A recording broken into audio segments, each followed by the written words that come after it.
intitulé ce texte « Déambulation du volcan » au-dessous du volcan de Malcolm Lowry.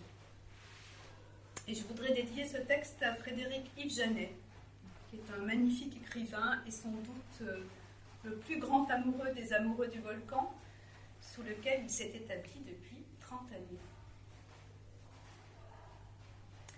Aujourd'hui que les gens meurent, écrit Bernard Noël en 1976, dans 2 pages de préface à l'édition de Pour l'amour de mourir, poème de Malcolm Lowry aux éditions de La Différence.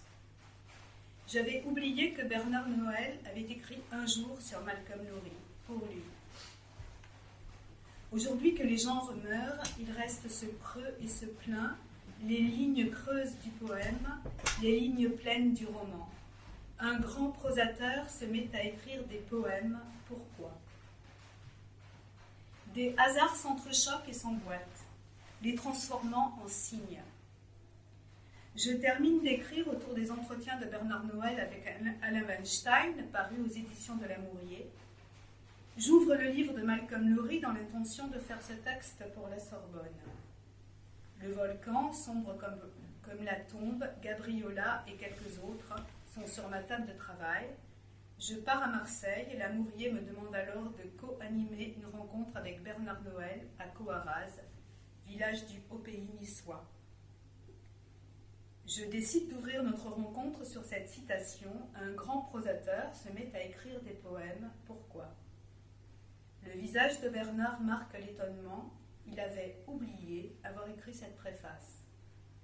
Mais n'écrit-on pas davantage avec l'oubli qu'avec la mémoire ?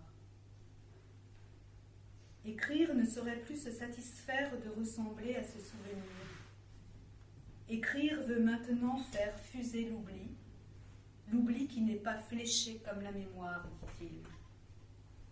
Un jour, quelqu'un fera une préface à un livre de Bernard Noël et écrira « Un grand poète se met à écrire de la prose. Pourquoi ?» Bernard ne répond pas à la question qu'il a posée alors. Pourquoi demeure une arête verticale dans la chair du volcan ? Pourquoi n'ai-je pas prétendu au moins les avoir lues, ces lettres ? Et pourquoi n'ai-je pas expédié un télégramme ou un mot tout de suite ? Ah, pourquoi demande le consul. La question demeure question. Si on répondait aux questions en écrivant, on n'écrirait plus. Il y a assez de lieux où l'on nous apporte des réponses, non ? Que l'on continue à s'étrangler sur ces arêtes que sont les questions, la langue, la poésie, la prose est absolument nécessaire. Pardon, je vous ai déjà égaré, mais de qui veut-elle parler ? Bernard Noël ou Malcolm Lowry ? Je vais parler de Malcolm Lowry, ou plutôt de ce que les livres nous font. Comment ils nous égarent et nous ravissent, comment ils nous ravissent et nous rendent à nous-mêmes. Pour moi, cela commença par Bernard Noël à 15 ans. Cela continua par Malcolm Lowry à 20, et quelques autres, bien sûr, en cette période de découverte ardente de la littérature, Lolvestein, Lumière d'août, Mrs. Dalloway, Guerre épée, Marel, notamment. Malcolm Lowry est simplement celui que je trimballe depuis bientôt 40 ans. Le grand foutoir de Lowry, comme dit Patrick Deville. Trimballer, mot chaotique, trivial, concret, sonore surtout, comme le volcan. Je dirais le volcan. Pour moi, c'est le volcan. Comme pour d'autres parmi les aficionados, ce que Maurice Nadeau appelle l'étrange confrérie. Je me trimballe avec le volcan depuis toujours. Trimballer, emporter avec soi sans soin particulier, comme on se trimballe soi-même en fait. Voyage chaotique de la vie. J'ai plusieurs exemplaires du volcan. J'ai perdu le premier. Mais j'ai toujours le deuxième que j'ai failli perdre et que j'ai retrouvé, je vous raconte un peu plus loin. La couverture du premier est ornée d'un dessin de Jean Clavry, un flacon en verre avec un paysage mescalisé, la racine d'une dent fracturée, une dent paysage, arbre, eau, enfin liquide, et soleil pâle. C'est celui-là que j'ai égaré. Et depuis, j'en ai racheté un exemplaire que je garde dans mon abri du Sud chez ma famille de cœur et qui est sur ma table à Marseille alors que j'écris ce texte. L'autre, le deuxième, le plus usé par lecture et autres trimballements géographiques, est resté dans ma maison de Fontenay-sous-Bois. Car un jour d'urgence où je devais absolument ouvrir le volcan et où je ne le trouvais plus, prêté, perdu, quien lo sabe, j'en ai acheté un deuxième à la librairie la plus proche. Je me souviens m'être énervée. L'image de couverture était devenue une photo du film de John Huston, sorti en 1984. J'ai toujours détesté que la grandeur d'un livre soit une valeur ajoutée, souvent un supplément d'âme offert par le cinéma. J'ai peut-être tort. Si le film offre des lecteurs à l'origine, tant mieux, mais j'en doute. Le cinéma facilite, le livre exige de nous. Du moins ce livre, et souvent les romans. À la hauteur de cette exigence et l'ivresse de la lecture, il y a des exceptions. Satan Tango, par exemple. Bellatar impose 7h30 de cinéma. Le roman de Laszlo Krasnaorkai perce le film. J'ai vu le film de John Huston, évidemment. J'ai oublié. Je ne pouvais pas l'aimer, même si Albert Finet. Mémoire. Le film fixait trop les choses, lieux, personnages, paysages, mouvements. Arrêtait la course en moi que provoquait le livre, ses incessants déplacements physiques et temporels, course à la catastrophe, tournoiement, plongée dans l'ivresse et la phrase. Phrase ivresse, perte des repères. Comment, dans un livre, on plonge en suspendant le temps, la logique. Comment on peut, des heures plus tard, sortir la tête de l'eau ou du mescal et être toujours entière, peut-être pas intacte, mais entière, avoir connu le fond sans s'être noyée. Le temps d'un film nous est compté, nous est contraint. Le film n'ouvrait pas d'abîme, figurait trop, définitisait ou comment dire. Je me méfie de mon rejet quand on a lu le roman. Peut-on accepter qu'on nous en donne l'image, la vision? À Marseille, je loue le film et le revois. Finet, grandiose, le plus bel alcoolique du cinéma avec Gena Rowlands pour Opening Night. Et du plaisir, mais pas celui du roman.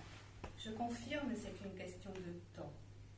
Durant les 17 premières minutes, Huston condense les symboles, affiche du film Les Mains d'Orlac, chien, Vierge de la solitude, beuverie du consul, phrase emblématique No se puede vivir sin amar. C'est trop. Au lieu du vertige par écho différé, on a l'empilement calculé. On voit ce qui ne doit pas être visible. Seul l'invisible nous saisit durablement.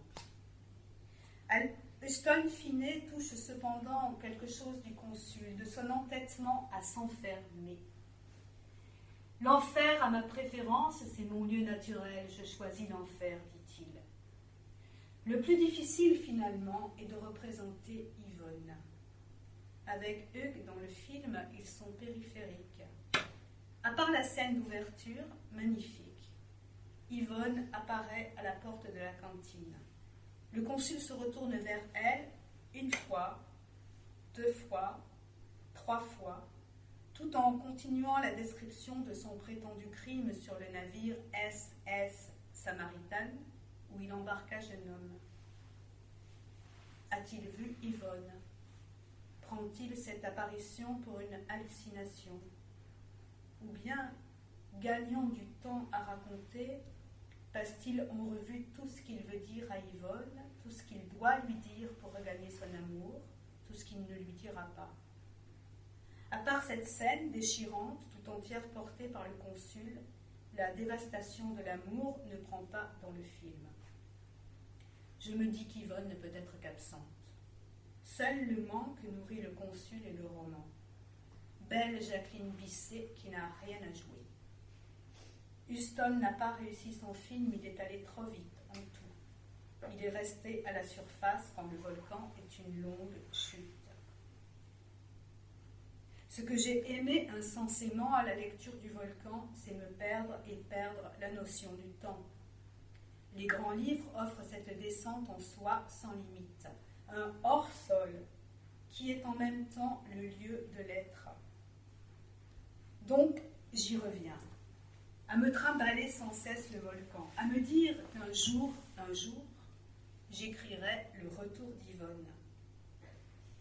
Yvonne revenant, peut-être même des années après.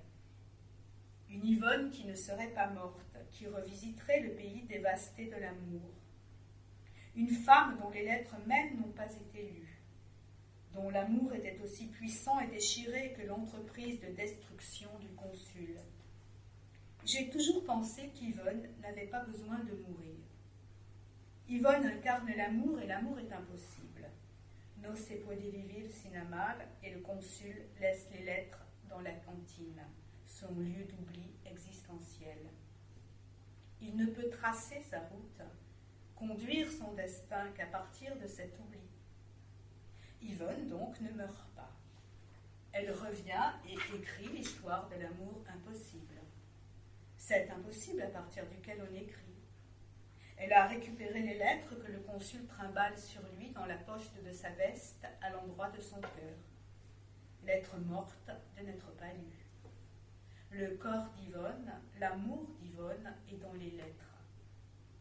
Yvonne revient et écrit une lettre ininterrompue d'amour au consul. Un rêve que je caresse d'écrire un jour. Trimballer donc. Qui viendrait de brimballer, trinque-baller, employé par Rabelais. Trinque-baller. Peut-on mieux dire pour l'ivresse du volcan? Littérature, lieu de l'être, lieu d'être, creux de soi, noyau dur, ce qui ne s'explique pas, ce dont l'énigme demeure entière, le volcan. Lire, relire, ne jamais savoir, demeurer hanté, continuer à lire, continuer à descendre, dans l'obscurité qui nous fonde, où va la littérature. Laurie est perdu dans une histoire qu'il ne cesse d'inventer. Il voudrait bien s'arrêter, arrêter cette perdition. Seulement, l'histoire, c'est sa propre vie. Je ne parle pas d'autofiction. Je dis que l'histoire du livre, c'est sa propre vie. Je dis que la littérature, c'est notre propre vie. Lorsque je visitais la Vis, un matin froid de mars, je fus aimantée par ses entrailles. À la beauté impérieuse des salles de lecture, à la majesté du hall, de la cour, les caves voûtées me figurèrent un refuge. Normalement, je déteste les sous-sols, les grottes. Mais ici, je me sentais libre et curieusement attirée par les petites salles qui s'ouvraient sans cesse à ma gauche, à ma droite, au détour de coudes et couloirs. Pleines de meubles anciens comme roues de navire qu'on tourne pour obtenir les traces des livres, leurs fiches de renseignement, leurs identités. Identités sans préjudice d'époque, de nationalité, d'appartenance sexuelle. Je suis sensible à ces choses. Les livres m'ont toujours été un gîte, un repère, A-I-R-E. Dans les salles de lecture, surtout la plus grande, la plus belle, l'architecture imposante éclipsait les livres. Je n'ai jamais pu travailler en bibliothèque, ni y lire, et longtemps je n'ai pas pu emprunter de livres. Je suis venue à la littérature par la bande, sans autorisation et sans assurance, par effraction, avec le sentiment de voler un trésor qui ne m'était pas promis. Quand on y vient de cette façon, les livres doivent vous appartenir. Emprunter, c'est mettre le vêtement d'un autre et ne pas le salir. Non que je salisse les livres, sauf par accident, dont les plus courants sont l'eau du bain et le thé. Je déteste tout autant les cornets et même en briser la tranche. Elles ne se brisent qu'à force de relecture ou par la mauvaise qualité de certains assemblages de colle. Bref, les livres, je voulais les avoir, les garder, les posséder. À l'adolescence, période de lecture débridée, j'achetais mes livres quand je le pouvais ou je les voulais. C'est à cet âge que j'ai rencontré un livre de Bernard Noël, Le Château de Seine, édition de 1975, Jean-Jacques Pauvert. Sur la table d'une librairie. Happée, je l'ai lu, sidérée et heureuse. Ce qui se passe entre un livre et vous n'est pas partageable.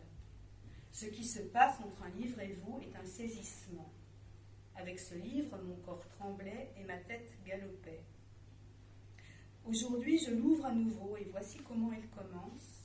La lune émergeait de la mer. La suite de la phrase n'appartient qu'à Bernard Noël, mais la lune et la mer pourrait être un début de poème de Malcolm Lowry. En feuilletant le livre, j'y découvre des phrases soulignées au stylo bleu, comme il en était de mon premier livre du volcan, où j'avais souligné fiévreusement des lignes entières d'une encre violette, la même qui marqua le journal d'Anaïs Nin. Cela, je ne le fais plus. Je mets des marques au crayon dans les pages. Mais à l'époque, je n'avais pas ces précautions. Le livre m'appartenait. Je soulignais de ma propre main mon propre corps. Et donc, lors de cette visite des entrailles de l'abysse, nous passons à un moment par le pilon, le lieu de disparition des livres, autant dire l'enfer.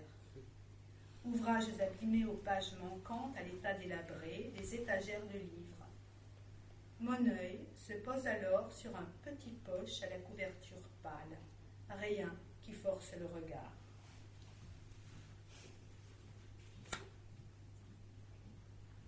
Under the Volcano. Je le prends, je le feuillette, couverture écornée, quelques phrases soulignées, je me mets aussitôt en état de lecture. J'ai déjà un exemplaire du volcan en anglais et un autre en espagnol à la maison. Je le tiens dans mes mains, incapable de le renvoyer au pilon, on me l'offre gentiment, on m'offre de le sauver.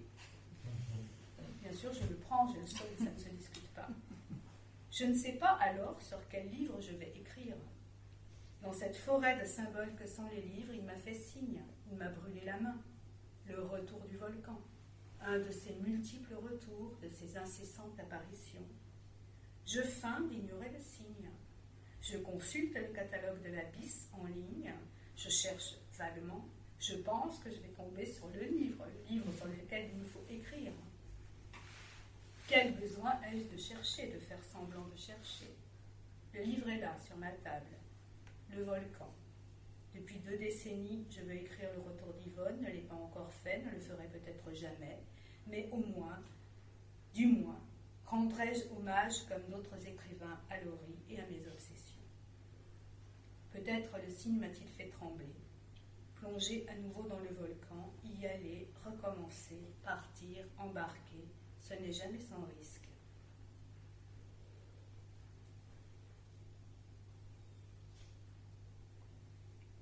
C'est une musique syncopée, un poème, une chanson, une tragédie, une comédie, une farce, etc. Il est superficiel, profond, puissant, divertissant, assommant, selon les goûts. C'est une prophétie, une mise en garde politique, un cryptogramme, un film grotesque et un graffiti sur un mur, écrit Lowry dans sa lettre à Jonathan Cape, son éditeur.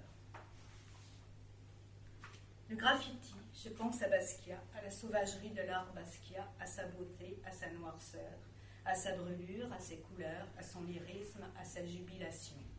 Outsider, comme Lowry.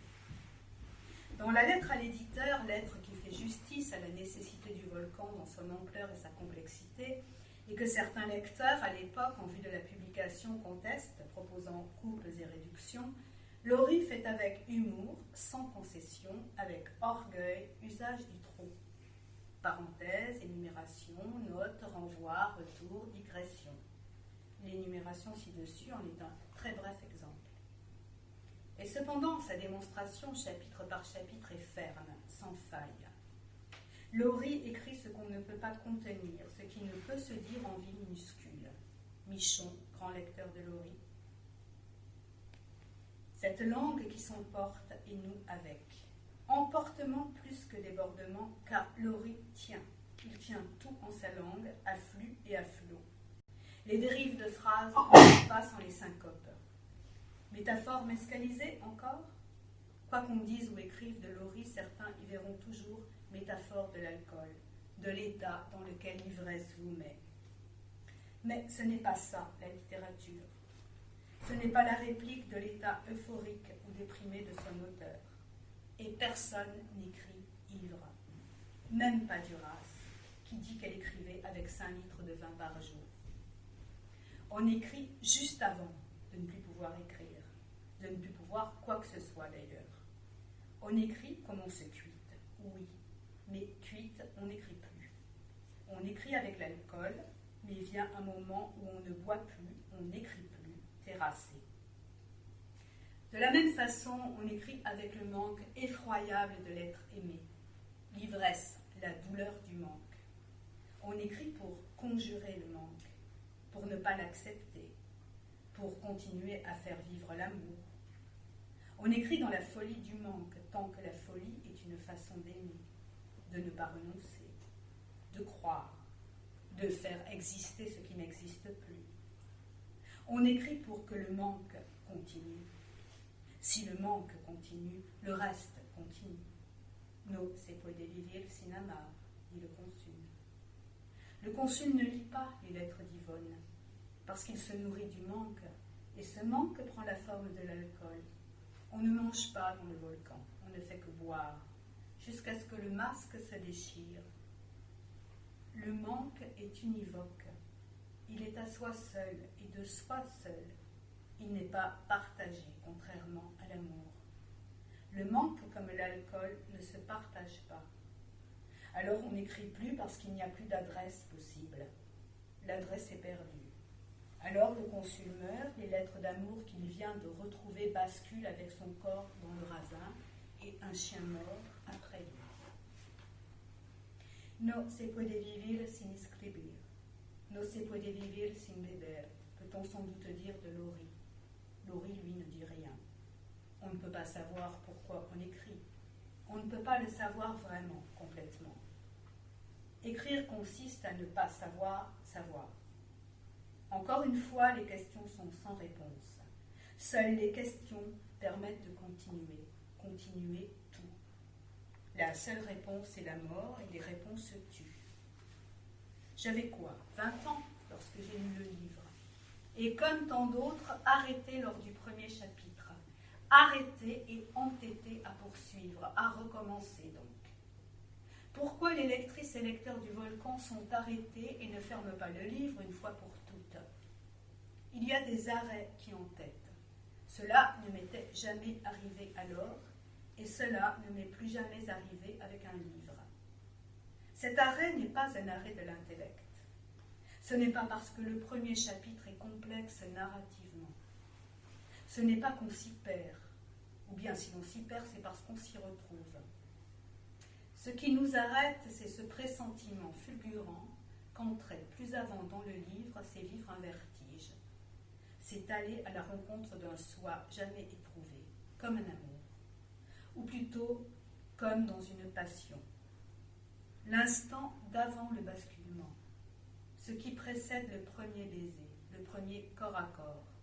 Il y a un suspens extraordinaire, un arrêt du cœur et de la pensée. Le corps cesse pendant quelques secondes de fonctionner, apnée, silence, éblouissement, commotion. Le premier chapitre du Volcan nous met à l'épreuve de la passion. Ira-t-on ou pas? Je n'ai pas été saisie par l'obscurité ésotérique du volcan, je n'y crois pas. L'obscurité existe, elle est ontologique. Elle est ce trou dans lequel nous descendons ou pas. Ce trou que la littérature offre comme aventure. Ce trou est en nous. Nous en venons sans le savoir. Il est le lieu d'où viennent nos actes les plus décisifs, les plus violents, les plus inespérés. Trou de la passion et de la grâce, trou de l'enfer, barranca du volcan. Ce qui nous arrête est une épiphanie, littéralement, manifestation d'une réalité cachée. Le volcan vous fait cela, il vous révèle à vous-même. Des décennies après, si chaque amoureuse ou amoureux du volcan relit le livre au chemin de sa propre vie, il y verra un jeu de miroirs, de toute nature et forme possible, miroirs et gouffres, car toujours l'image qui nous révèle est sans fond, d'où le saisissement, d'où la peur, d'où l'attraction absolue. Ce qui vous arrête peut le faire longtemps, voire toujours. Ce qui vous arrête ressemble à l'effroi qu'éprouve le consul. Laurie emploie le mot « terreur ». Anne-Marie Gara dit que le mot « terreur » est celui qui revient le plus souvent dans le volcan. La terreur est peut-être la reconnaissance de l'effroi. L'effroi arrête, suspend. La terreur saisit le corps d'un frisson qui le tord, le fait plier. Il y a des formes à la terreur. Le consul multiplie les rencontres terrorisantes. Peano, mort au bord de la route, les mains en sang, coma alcoolique, cheval emballé, hallucinations auditives et visuelles, combat avec la solitude, les cauchemars, etc., corps à corps avec la terreur. L'alcool n'en est que le masque. La rupture amoureuse, l'occasion. La situation, dirait-on au théâtre. Mais je vais dire l'occasion. L'occasion dont on se saisit, qu'on a cherché inconsciemment, parce qu'elle vous met en état de transe, et qu'il faut la transe pour s'enfoncer en soi, pour aller dans le trou. Je ne parle pas de Laurie, mais du consul. De la lettre à Yvonne que Jacques Laruelle, dans le chapitre 1, chapitre qui retourne le roman comme un gant, retrouve dans un livre de pièces élisabéthaines que lui avait prêté le consul, un an après sa mort et celle d'Yvonne. Longue lettre en écho à la carte postale d'Yvonne égarée, qui a traversé plusieurs pays et que le consul reçoit enfin alors qu'elle est revenue. C'est au chapitre 7, l'un des 11 qui suivent, et couvre 24 heures dans la vie de Geoffrey Fermin, le consul, et de sa femme Yvonne après le retour de celle-ci. Je vais vous lire un bout de la lettre.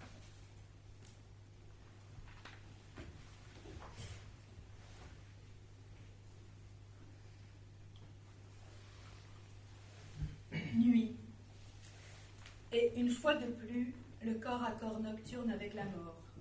La chambre trépidante d'orchestre démoniaque, les bribes de sommeil apeuré, les voix à la fenêtre dehors, mon nom répété sans cesse avec mépris par des groupes d'arrivants imaginaires, les clavecins de la ténèbre. Comme s'il n'y avait pas assez de vrai bruit dans ces nuits couleur de cheveux gris. Non tel que le fracas déchirant des villes d'Amérique, le bruit de pansements arrachés à d'immenses géants à l'agonie. Mais les chiens parias qui hurlent, les coqs qui annoncent l'aube toute la nuit, le battement de tambour, le gémissement qu'on retrouve plus tard, blanc monceau de plumes sur les fils télégraphiques aux arrière-jardins, ou volailles perchées dans les pommiers, la peine éternelle qui jamais ne dort du Grand Mexique. Pour moi, j'aime traîner ma peine à l'ombre des vieux monastères, ma faute dans les cloîtres, au bas des tapisseries et dans les miséricordes d'inimaginables cantines, où des clients tardifs à la triste figure et des mendiants en cul de jatte boivent à l'aube, dont la froide beauté jonquille se redécouvre en la mort. Aussi, quand tu partis, Yvonne, j'allais à Oaxaca. Pas de plus triste mot. Te dirais-je, Yvonne, le terrible voyage à travers le désert, dans le chemin de fer à voie étroite, sur le chevalet de torture d'une banquette de 3e classe, l'enfant dont nous avons sauvé la vie, sa mère et moi, en lui frottant le ventre du tequila de ma bouteille, ou comment, m'en allant dans ma chambre en l'hôtel où nous fûmes heureux, le bruit d'égorgement en bas dans la cuisine me chassa dans l'éblouissement de la rue, et plus tard, cette nuit-là, le vautour accroupi dans la cuvette du lavabo. Horreur à la mesure de nerfs de géant. Non, mes secrets sont de la tombe, ils doivent être tus. Et c'est ainsi parfois que je pense à moi-même comme à un grand explorateur qui, ayant découvert un extraordinaire pays, n'en peut jamais revenir pour faire don au monde de ce savoir. Mais le nom de ce pays est Enfer. Ce n'est pas au Mexique, bien sûr, mais dans le cœur. Et aujourd'hui, j'étais à Kaunahuac, comme d'habitude, quand j'ai reçu de mon avoué l'annonce de notre divorce. Cela, je me le suis attiré. J'ai reçu d'autres nouvelles aussi. L'Angleterre rompt les relations diplomatiques avec le Mexique et tous ses consuls, ceux qui sont anglais s'entend, sont rappelés au pays. Ce sont de bien braves gens, la plupart, au bon renom desquels je porte atteinte, je suppose. Je ne rentrerai pas au pays avec eux. J'y rentrerai peut-être, mais pas en Angleterre, pas en ce pays-là. Alors à minuit, j'allais dans la Plymouth voir à Tomalin mon ami le Tzeacaltecan Cervantes, l'amateur de combat de coq au Salon Ophélia. Et de là, je suis venue au Farolito de Barian, où me voici maintenant, assis dans une petite salle à l'écart du bar à 4h30 du matin, en train de boire de l'eau de chasse et puis du mezcal et d'écrire ceci sur du papier à lettres que j'ai chippé au Bella Vista l'autre nuit, peut-être parce que celui de consulat, ce tombeau, me blesse la vue. Je crois connaître assez la souffrance physique, mais c'est le pire de tout, de sentir son âme mourir. Je me demande si c'est parce que ce soir mon âme est vraiment morte que j'éprouve pour l'instant quelque chose comme la paix. Ou est-ce parce qu'il existe, à travers l'enfer, un sentier, comme Blake savait bien, et que sans le prendre peut-être ces temps derniers, parfois en rêve, j'ai pu le voir. Et voici un effet bizarre sur moi de ce que l'avoué m'a appris.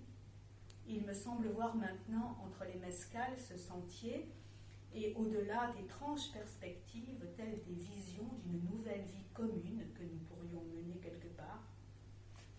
Il me semble nous voir vivre en quelque terre nordique de collines et de montagnes et d'eau bleue. Notre maison s'élève au bord d'une passe et un soir nous sommes debout, là, heureux l'un de l'autre, sur le balcon de cette maison, regardant l'eau. Il y a là-bas des scieries à demi cachées par les arbres et au pied des collines, sur l'autre rive de la passe, ce qui semble une vieille raffinerie à pétrole, mais que la distance estompe et rend belle.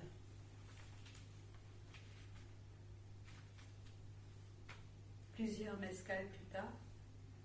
Depuis décembre 1937 et que tu es parti, et c'est maintenant le printemps 1938, à ce que j'entends, j'ai délibérément lutté contre mon amour pour toi. Je n'osais m'y soumettre. Je me suis agrippée à toutes les branches ou racines qui pouvaient m'aider à franchir tout seul cet abîme dans ma vie, mais je ne puis me leurrer plus longtemps. Si je dois survivre, il me faut ton secours. Autrement, tôt ou tard, je tomberai. Ah, si seulement tu m'avais laissé dans la mémoire de quoi te haïr, en sorte qu'à la fin, nulle douce pensée de toi ne me touche jamais dans mon affreuse situation. Mais au lieu de cela, tu m'as envoyé ces lettres. Mais au fait, pourquoi envoyer les premières à Wells Fargo, Mexico? Se peut-il que tu n'aies pas compris que j'étais toujours ici? Ou que, si j'allais à Oaxaca, Kaonawak demeurait ma base? C'est très curieux. Puis ça aurait été si facile de se renseigner. Et si seulement aussi tu m'avais écrit sur le champ, ça aurait pu être différent. Même une carte postale à mon nom, dans la commune angoisse de notre séparation, qui en eût appelé simplement à nous, en dépit de tout, pour mettre aussitôt fin à cette absurdité de n'importe quelle façon et disant que nous nous aimions. Ou autre chose, un télégramme de simple. Mais tu as attendu trop longtemps. Oui, il semble maintenant, jusqu'après Noël et le Nouvel An. Et ce que tu as envoyé alors, je n'ai pu le lire. Non. À peine ai-je une fois été assez libérée de mon tourment, ou assez dégrisée, pour saisir plus que le sens général de l'une ou l'autre de ces lettres. Mais les sentir, je le pouvais, je le peux. Je crois en avoir quelques-unes sur moi, mais elles font trop mal à lire, comme trop longuement ruminées. Je n'essaierai pas à présent. Elles me brisent le cœur. Et de toute façon, elles sont venues trop tard. Et maintenant, il n'y en aura plus, je suppose.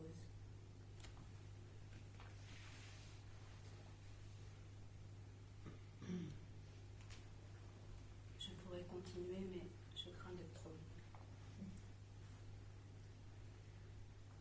Le volcan est un face-à-face dont on ne cesse de se détourner. Vérité qui aveugle. Ce n'est pas par hasard que la terreur, l'une des deux émotions tragiques avec la pitié, l'habite. Cette occasion d'aller voir notre visage nu, que ce soit dans la monstruosité d'un acte assassin ou dans la dissolution d'une passion amoureuse. Qu'est-ce donc qui, pour une lectrice de 20 ans, attire, saisit, emporte? Sans doute qu'un tel effroi, que ce vertige ne s'appréhende qu'au fait de la vitalité, face cachée de l'exubérante jeunesse.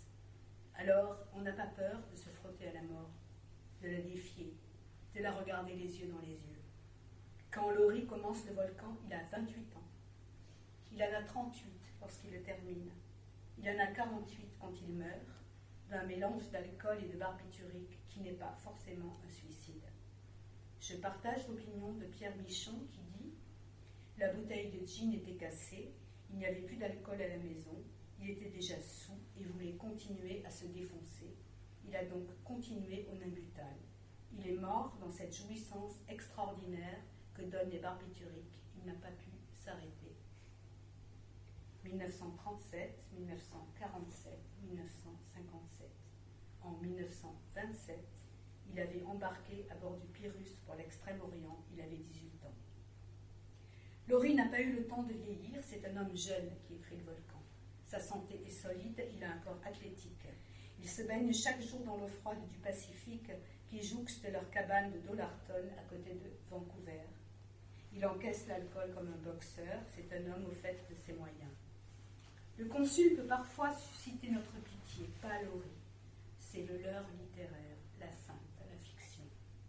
Je ne sais pas à quoi ressemblait le rire de Laurie. Tonitruant, un grand rire forcément, déployé. Le consul se marre autant qu'il a peur. Reste la question du sexe, du baiser, du jouir. Que fait le consul de sa puissance sexuelle? L'absence d'Yvonne est physiquement cruelle, insupportable, une autre terreur. Où calmer cette soif physique qui peut rendre dingue un homme, une femme jeune? Laurie, quand il écrit une nouvelle version du Volcan en Colombie-Britannique, n'est plus seul. Il y a Marjorie Bonner avec lui, sa deuxième femme. Il a peut-être vécu cela, ce manque sans borne, dans l'absence de Yann Gabriel, sa première femme, la première avec laquelle il découvrit le Mexique, celle qui poursuivit l'Espagne en France, au Mexique, en Amérique, celle qui le quitta. Il avait commencé à écrire le Volcan, celle qui figure le modèle d'Yvonne. Il n'y a pas de scène de sexe dans le Volcan. Laurie n'écrit pas le sexe, à peine le désir, la séduction, pas la jouissance. Il écrit le sexe en négatif, il écrit le manque. Il serait trop facile de dire que le sexe du Volcan, c'est l'écriture. Dit comme ça, c'est simplifiant, mais ce n'est pas faux. On sait par d'autres, Guyotat notamment, mais pas que, et par soi-même, qu'on écrit dans la dépense et la perte. Écrire est organique et orgasmique. Les vagues successives, l'avant, le pendant, l'après. Tout ça est tension, tout ça est rythme, tout ça est dénouement, tout ça va de l'intérieur à l'extérieur, tout ça ne s'explique pas, ça a lieu, ça se fait.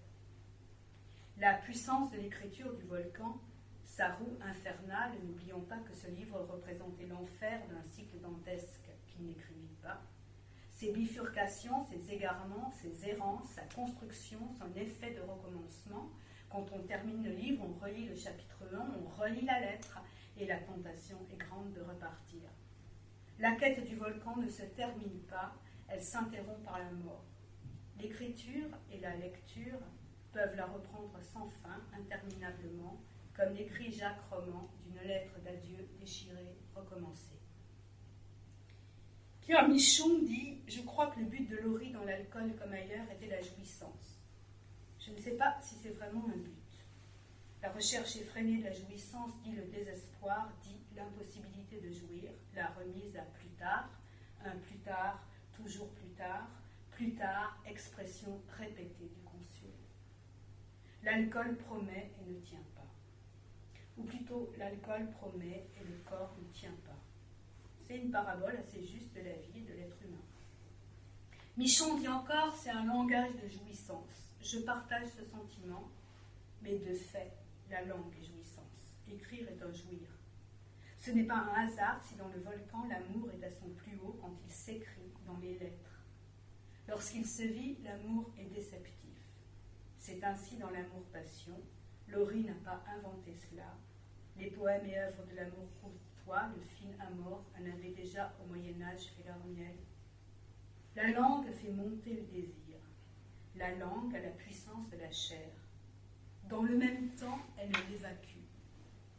C'est toute la question du rapport entre la littérature et le réel. C'est aussi une manière d'aborder le rapport de la vie vécue et du roman. Est-ce que les lettres, même pas envoyées, se suffisent à elles-mêmes? Est-ce que l'écriture suffit? À qui suffit-elle? Se suffit-elle à elle-même?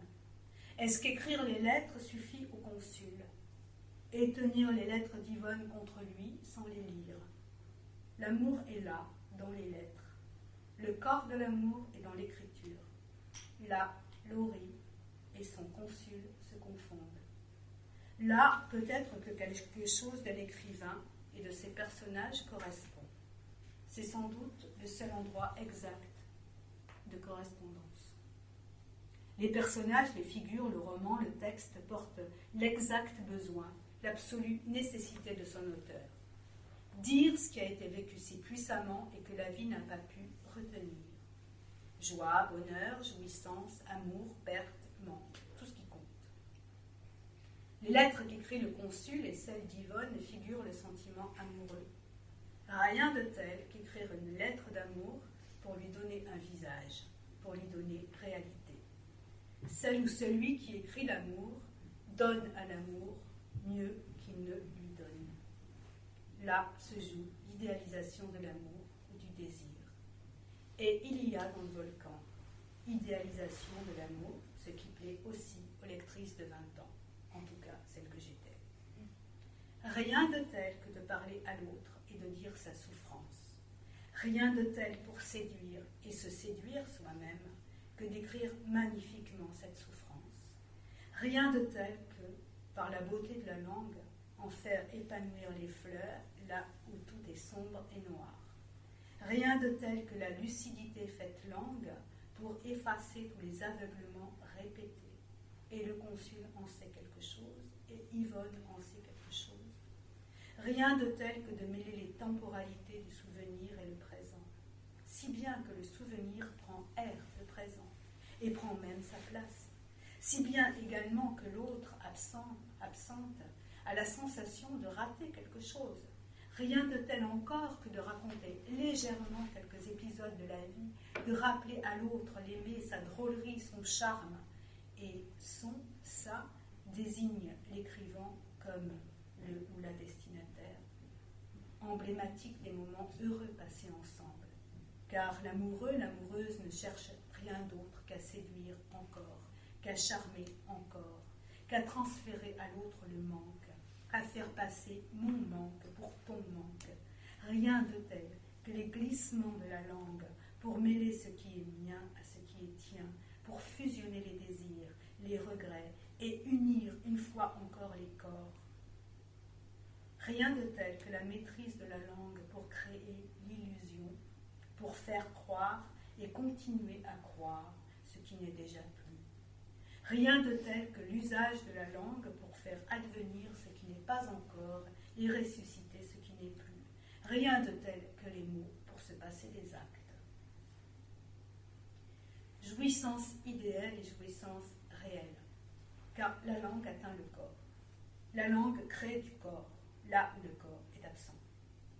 La jouissance du parler-amour est une jouissance qui se passe de l'autre. La littérature jouit là où le réel n'est plus. Les lettres dans le volcan sont la part lyrique de l'amour, leur charge érotique et lyrique, idéale. Cette phrase qui orne la maison de Jacques Laruelle, ancien ami du consul, ex-amant d'Yvonne, « No se puede vivir sin amar », serait purement sentimentale si sa traduction passait seulement dans la correspondance, aussi merveilleusement écrite soit-elle. Mais il y a l'alcool. C'est l'alcool qui, dans le volcan, porte la charge sexuelle. Il n'y a pas d'amour-passion sans violence. Tous les grands romans d'amour sont violents, font violence. À vous briser le cœur, comme dit le consul, et le rire rend à l'expression sa réalité concrète. L'écriture de l'ivresse porte cette part violente, la part inapprivoisable de la passion, que les lettres d'Yvonne pourraient tempérer, et c'est sans doute aussi pourquoi le consul ne les lit pas. Il se tient à l'écart de la mesure et de la douceur, d'une douceur possible. Le consul se tient à l'écart de tous les possibles. Il se tient au bord, c'est à ce bord, par essence intenable, que la langue de Malcolm Lowry, dans sa tension périlleuse, nous retient également, au bord et louchant vers l'abîme. Je me souviens de l'abîme, écrit Bernard Noël, dans le texte cité au début de cette déambulation. L'endroit où le manque le tourmente, le renverse et le tue, c'est dans l'alcool qu'il s'incarne. Boire jusqu'à tomber, boire jusqu'à mourir, quelqu'un jeta un chien mort après lui dans le ravin, dernière phrase du volcan, l'homme et le chien, l'homme-chien, rien d'autre. L'idéal sombre avec l'animal. Donc pour l'amour de mourir, il y a ce poème. Si la mort peut voler pour l'amour de voler, est-il rien que la vie pour l'amour de mourir ne put faire? Vers, ironie et Dieu. Ainsi s'intitule un livre de la poète Anne Carson, que me fit découvrir Bernard Noël. Le titre va au volcan. Non pour l'alcool que le verre contient, mais pour le verre qui se brise, coupant comme le verre. Quant à l'ironie et Dieu, voici un autre extrait de poème, celui qui clôt pour l'amour de mourir. J'avais écrit dans la sombre caverne de notre naissance. L'imprimeur met taverne, et cela fait plus amène. Mais si j'y le sujet de notre hilarité, page suivante, on lit la trombe pour la tombe. Peut-être aussi Dieu parlait-il de distraction, là où avec nos si bizarres caractères, nous imprimons destruction. Et cela fait plus amer. Avant de finir, j'aimerais vous raconter comment j'ai perdu et retrouvé le volcan, l'exemplaire qui est là devant moi. En 2001, je fis un voyage au Pérou. 13 ans auparavant, j'avais fait le voyage au Mexique grâce au volcan. Seule, j'irais dans les rues de Cuernavaca et passais plusieurs jours dans un trou au pied du Popocatépetl. Peut-être était-ce El Paso de Cortés, attendant que le temps se lève pour que sorte le volcan. Sur un voyage de presque 2 mois, c'est là que je pénétrais un peu le Mexique, à suivre les chiens errants dans la campagne, à me joindre à un cortège d'enterrement, à passer des heures dans la petite église, à manger des tortillas dans le seul café-restaurant du bled, à regarder le ciel, les nuages, à deviner l'ombre du volcan, à lire et relire les descriptions géographiques de l'Ori. Il faut ne pas être sourd pour écrire avec cette précision.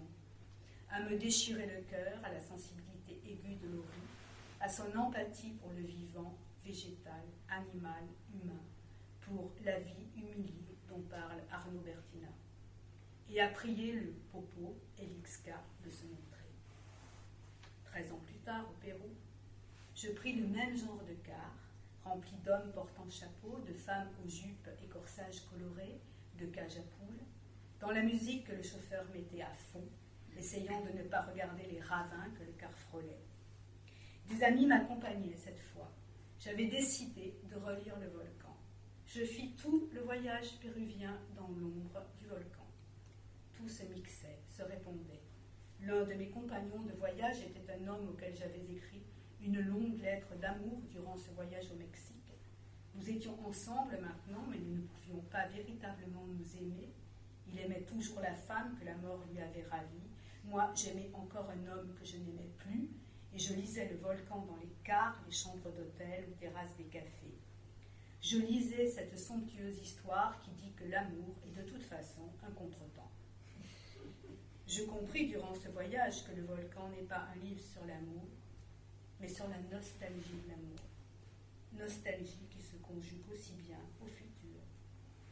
No se puede vivir sin amar, mais l'amour se dérobe toujours. Je buvais des cusqueñas, la bière péruvienne, la seule brune qui vaille la Guinness, et meilleure que la Corona mexicaine. Et je photographiais les bouteilles d'Anis del Mono, l'une des boissons du volcan. Sur le plan du voyage touristique, le Mexique fit de l'ombre au Pérou à cause du volcan. Mais seul le Pérou pouvait faire un écho au Mexique et trimballer les amours perdus. Mon exemplaire du volcan avec la photo, mon exemplaire du volcan se frottait à la poussière des routes et jaunissait, avec la photo du film de Huston, se frottait à la poussière des routes et jaunissait dans le filet du sac à dos. Ce jour-là, nous étions partis pour le canyon des Colques, un ravin de 3200 mètres que nous avons descendu et surtout remonté sous un soleil de plomb. Le soir même à l'auberge, je vis que j'avais perdu le volcan. Cela me mit dans un état de panique. Je savais que je n'allais pas pouvoir me rendre à la librairie du coin. Un état disproportionné, mais à la mesure de la démesure du livre. Saoul de fatigue, sauvé par l'escalade du canyon, je dormis. Le lendemain, nous reprenions un car à Cabanaconde. Nous étions à peine installés qu'un grand brouhaha se fit autour de nous. Nous sentions que nous en étions la cause sans savoir pourquoi. Plusieurs cars stationnaient dans la poussière rouge, il faisait déjà chaud, je tirais la gueule, je n'avais pas d'autres livres et je ne voulais rien lire d'autre que le volcan. Le moteur ronflait quand soudain on frappa aux portes, on cria. Un homme monta et se fraya un passage jusqu'à moi.